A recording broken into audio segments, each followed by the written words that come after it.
असलामुअलैकुम जी दोस्तों, अज का मौजू है ब्लड प्रैशर लो तो ब्लड प्रैशर हाई।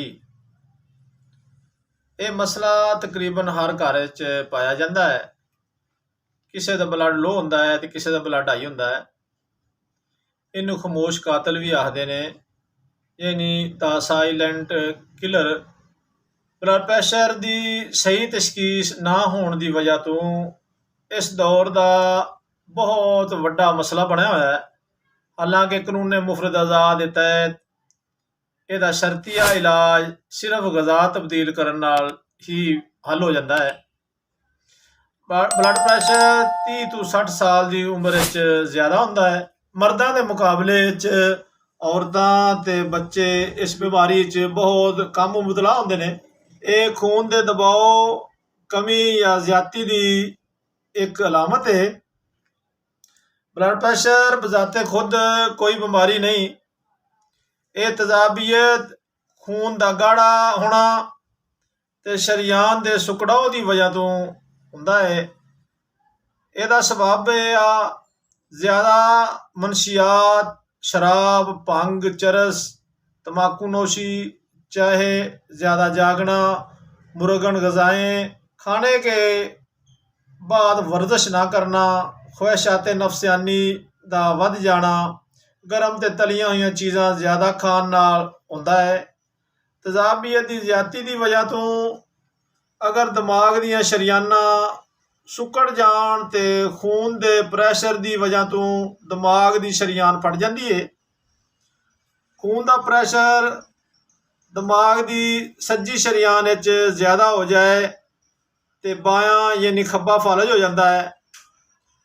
खून का प्रैशर दिमाग की खब्बी यानी बायां शरियान वध जाए, दायां फालज हो जाता है।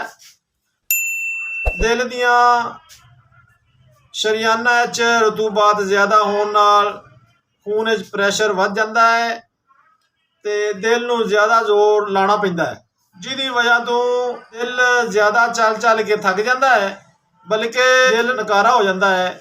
इस तरह जिगर ते गुरदियां नूं भी तबाह बर्बाद कर देता है।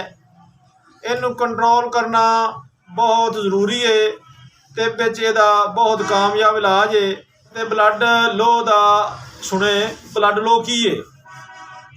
यह असाबी तरीक की ज्यादती, खून जिसम ठंडा हो जाता है, यानी सर्दी खुश्की खून वध जाती है, जिहदी वजह तो खून जिसम जमना शुरू हो जाता है।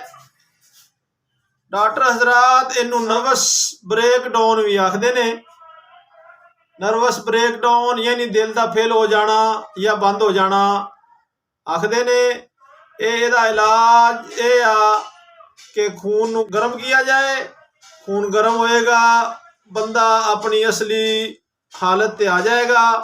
नुस्खा सुने, लौंग 10 ग्राम, दारचीनी 10 ग्राम, जलवतरी 10 ग्राम, इन्हों अच्छी तरह बरीक करें।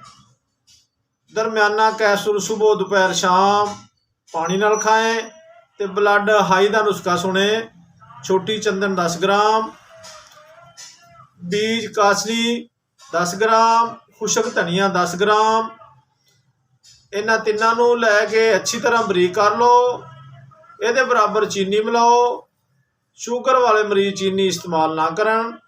दुआवां याद रखना। अस्सलामु अलैकुम।